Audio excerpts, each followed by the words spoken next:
anak-anak. Berdoa dimulai. Selesai. Nah, udah. Absensi terlebih dahulu ya.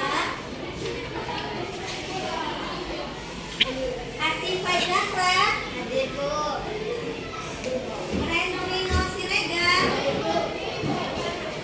Brian Retosi Tepuh, Cahaya Rukman Nurul, Kristina Borussia Lagan. Oke. Nah, sebelum kita mulai, bagaimana kalau kita tepuk semangat dulu ya anak-anak? Setuju? Oke, silakan berdiri. Dan tepuk semangat.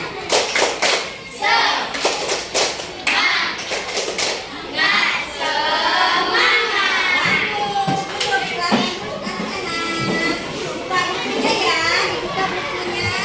Halaman 35.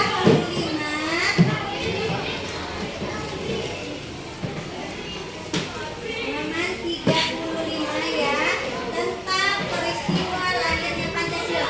Tapi aku mau nanya dulu nih, pelajarannya kemarin masih pada ingat kan anak-anak? Bagus. Nah, untuk hari ini kita akan belajar tentang peristiwa lahirnya Pancasila. Ibu minta setiap kelompok menuliskan di dalam kertas ya, menceritakan kembali bagaimana peristiwa lahirnya Pancasila itu. Paham anak-anak? Oke, silakan diskusikan nanti bagi yang berani maju ke depan membacakan hasil diskusinya ya anak-anak. Silakan.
Udah siap anak-anak?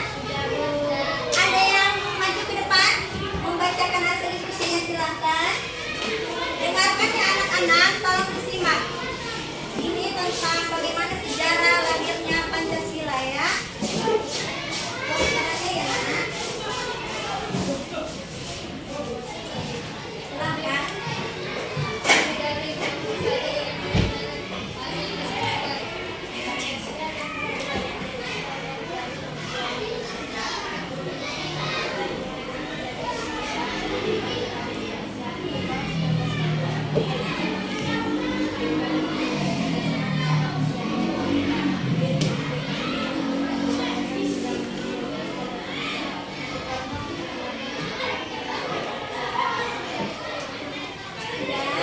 Silakan duduk, berikan tepuk tangan. Nah, sekarang kita bahas ya anak-anak, tolong disimak. Oke? Nah, hari ini kita belajar tentang apa kegiatan pembangunan untuk mengisi kemerdekaan. Sekarang kita sudah merdeka ya anak-anak. Tahun berapa kita merdeka? 1945.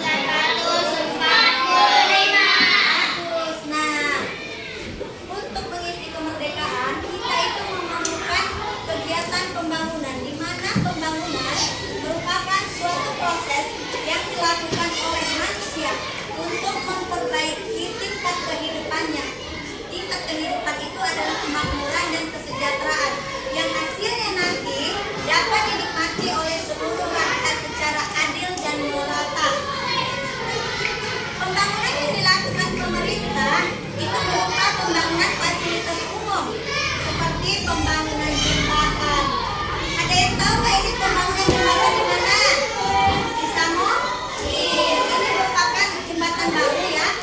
mana pembangunan jembatan ini berguna sebagai sarana transportasi yang memudahkan pedagang agar perdagangan di Kabupaten Samosir itu bisa meluas ke beberapa daerah lainnya ya.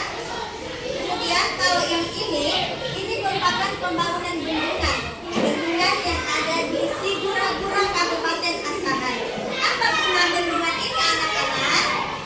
Pembangunan bendungan ini berguna untuk memenuhi kebutuhan air masyarakat sebagai pembangkit listrik dan juga mencegah terjadinya banjir.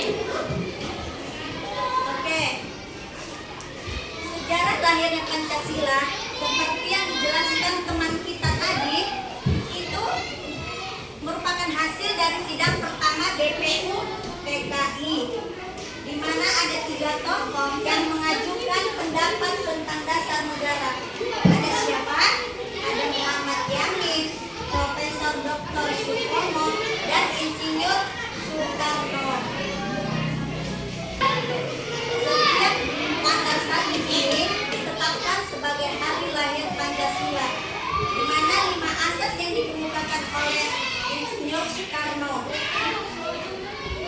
Kemudian Pancasila sebagai dasar negara juga dituliskan dalam pembukaan Undang-Undang Dasar 1945. Nah, ada nilai-nilai luhur yang berkembang di masyarakat.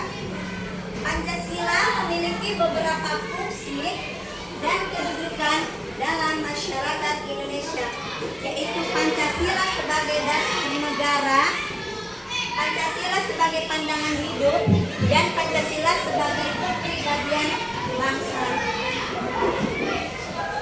Nah, dengan fungsi dan kedudukan Pancasila, nilai-nilai luhur Pancasila itu menjadi landasan hidup dan diperlihatkan dengan berkembangnya budaya khas bangsa Indonesia, gotong royong dan juga musyawarah. Oke.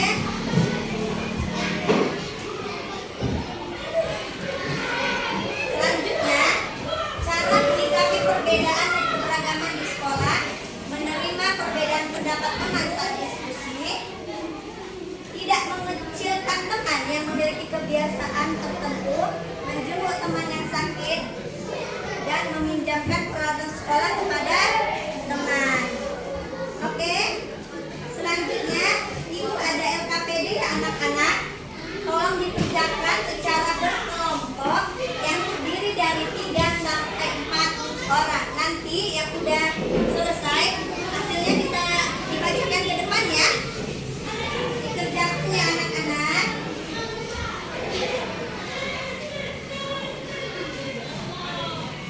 Diskusikan.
Bahwa kemerdekaan itu bukan hanya tentang perayaan, tetapi juga tentang bagaimana kita sebagai bangsa Indonesia bisa terus berupaya untuk mewujudkan tujuan negara yang tercantum dalam Undang-Undang Dasar 1945, di mana ini berarti kita harus terus meningkatkan kesejahteraan masyarakat, menjaga persatuan dan kesatuan, serta berpartisipasi aktif dalam pembangunan bangsa. Sampai di sini Pak anak-anak, ada yang ingin ditanyakan? Sudah paham? Sudah, Bu. Oke, nah sebelum kita tutup pelajaran kita pada hari ini, alangkah baiknya kita berdoa terlebih dahulu ya nak. Semoga apa yang saya sampaikan dapat bermanfaat bagi anak-anak